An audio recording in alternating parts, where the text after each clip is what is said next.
Hello, I'm Catherine, welcome back. I was just picking the last of the Sweet Williams. Aren't they gorgeous? These are the auricular-eyed ones. And I'm going to talk about sowing because now is the time you sow to get these sort of flowers for next year. Biennial just means that you sow one year and get the flowers next year. Some of the things we grow as biennials are actually short-lived perennials. And I sowed some of them before I went away, so that was about 3 weeks ago.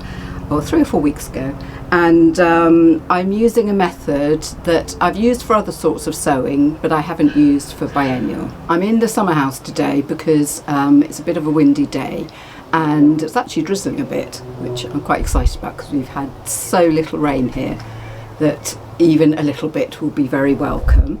But I've made it colourful in here. I use this to do a lot of photography because I hang some of my backdrops from there's a bar at the top here and I hang a backdrop down and then I can take close-ups of flowers and you can't see any of all the stuff around the edge. It's kind of trickery, but then all photography is trickery, isn't it? Anyway, to get back to the point, I want to sow some more biennials, so I thought I'd show you the way I do it. And I'm using, it's called Winterzone. It's usually used for sowing tender annuals mainly, but you sow them before they can go outside. But because they're in these plastic bottles, so this is an old washing liquid and you can use milk bottles. I've got milk bottles and as you can see, I reuse them again and again. So they'll just be chucked out and go into recycling. So you're actually reusing, which obviously is better than recycling. And the idea is that they give a little cover to the seedlings so they're protected. It also keeps just the right level of moisture in the compost, I found, which is why it's good over summer as well, as long as you keep them in the shade. And the idea is you just sow as normal. I'll show you in a minute. So to prepare a bottle, you cut it about 1/3 the way up, but leave a flap at the back because that makes it easier to keep down. And then you put holes in the bottom. Now you can do it with a knife or something sharp, but it's a bit difficult.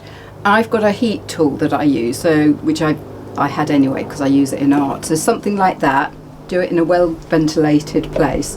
You can actually cut round and make the holes because it just melts the plastic. But you can do it with a knife if you're careful. In essence, you're creating a little greenhouse and it's got enough air because you've got the hole at the top, and if it does rain, a bit of rain can get in there. And to begin with, I put it on a tray of water so that it's nice and moist to begin with. And if it was a really dry spell, I suppose I'd keep it on there. It just seems to keep the right sort of climate inside. And I found things that are hard to germinate in other ways. You know, some things are always really tricky. If I try them in this, I often have success. Not 100% because you never get 100%, but I'm always surprised how well things grow in this. So doing it for biennials was a bit of an experiment, but I thought as I'm going away and I can't tend to them if they germinated early and I wasn't there to perhaps prick them out. It's kind of either for lazy gardeners or if you, for whatever reason, you can't attend to them for a long period. And as long as you don't sow them too thickly, they'll just carry on growing. And I have, with some, I have managed to plant them directly out from the bottle. But what I mostly do is, at this stage, I will put them into a tray or module. So I'll do that now so you can see what it looks like. So this is the tape. I do a double label. I put a label inside. Did I with that one? Yes. And then I either write on here, if I've got my good pen, or just write on the tape. So this is a wallflower called Purple Sugar Rush. And it's a lovely dusky grey purple, which is always a good colour in my book. So I've got a small tray here. I'll get the rest of the tape off. And sometimes you can just sort of ease the whole lot out quite, because they've got good roots. And that one's come out quite well. And I tried not to, it's so difficult not to sow too thickly. I've probably got more than I need there, but I'm going to fill up a tray, and then you can just tease them apart.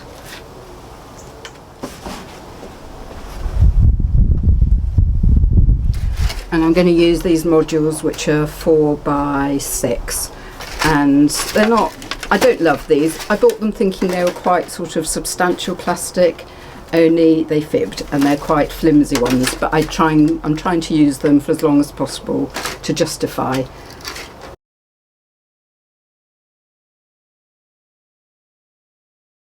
And I'm just gonna carefully prise these apart. And I do find that you get good, because you have more of a depth than in a seed tray, you do tend to get quite good roots on these. With very small things, like I've done it with poppies, you can do a thing called batch planting, where you, instead of doing individually, I have got a digger in the greenhouse, but I can't be bothered to go and get it, so I'm just going to use my plant label. That's not a bad plant, is it, for something that's been sown and then pretty much ignored for 3 weeks. I did have all my bottles sitting on a tray because we've had a dry spell, but I think they've only been watered once in that time. And other biennials that you can start at this time of year, we have the Sweet William, and that it comes in lots of different varieties. I'm growing this one again because it's such a lovely mix, and a dark one called Sooty, which didn't do so well for me this last time, but I'm going to give it one more chance because it's a lovely dark rich one.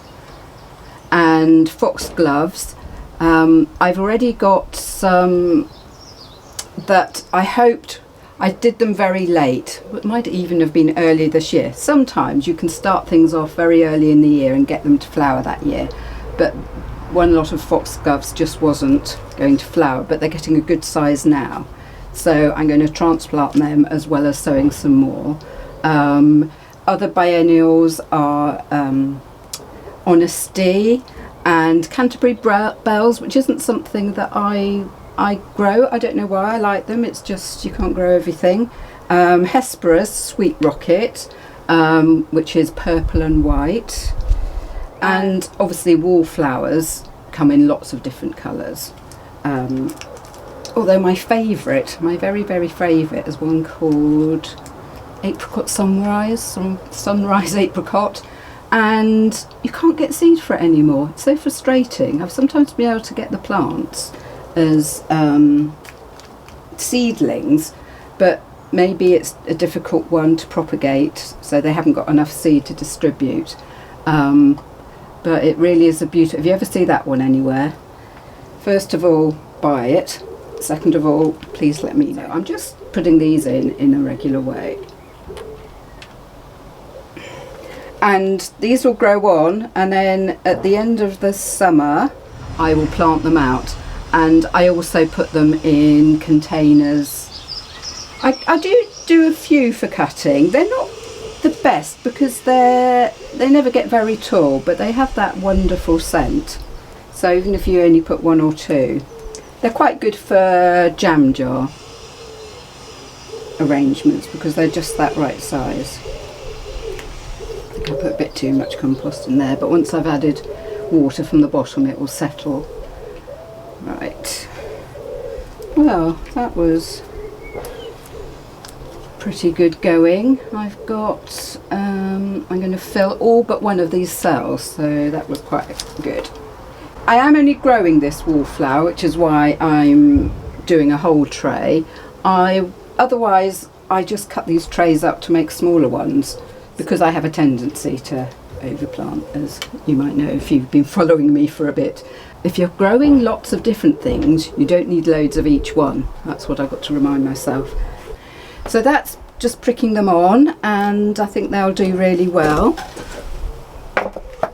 So now let me show you how I use the bottle, because I've got some beautiful Viper's Bugloss. I'll put a bit of footage in here, which has gone completely mad really. It does self-seed, so why do I need to sow some more? Well, I'm sowing a better behaved and a shorter variety called Blue Bedder, because these ones are taller than me, and although they're fantastic and they're one of the best things that you can grow for bees and other pollinators, they have a tendency to fall over. So the big bed is going a bit crazy at the moment, but when it's finished flowering I'll pull them out. But for next year I want to have some more. There'll still be some of those because it's bound to sell seed, but I want to try and change over to these better behaved shorter ones. So I use the same mix of compost that I use for everything, which has a bit of vermiculite and perlite in it to help with drainage. I just fill it to just below the top, and then let me get to the seeds again. So I'm going to write my label.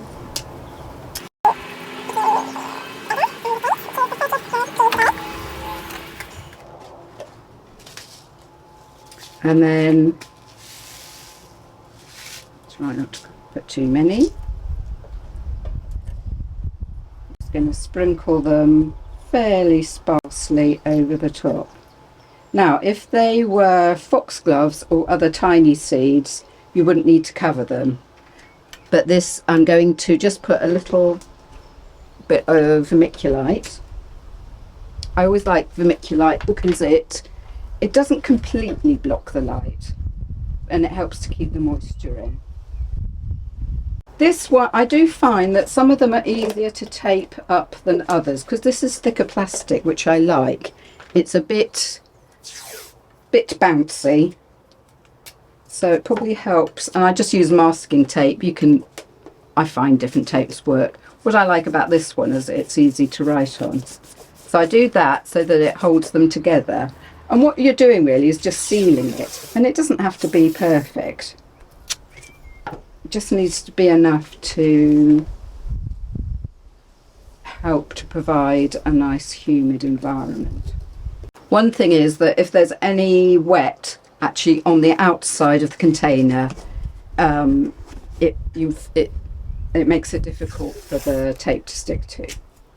And then for double insurance, and this is, I either use a Sharpie pen, or this is actually called an Artline garden marker, and it is very permanent, so it shouldn't fade or anything. I'll just put Eki and BB for Blue Bedder and the date.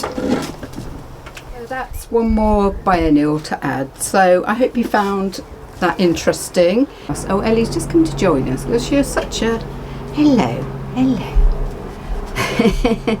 She's in my bad books at the moment because yesterday she got onto one of my beds in the cutting garden because I'd put some bokashi down a couple of weeks beforehand, but I'll link the video up here that shows you how to make bokashi. But I didn't follow my golden rule, which is to wait for it to be really broken down before you add it to the compost.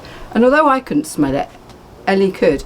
And it was both really annoying and really hilarious because she'd got under the mesh and was lying on the bed and was kind of trapped there in bliss because she could smell all these amazing smells.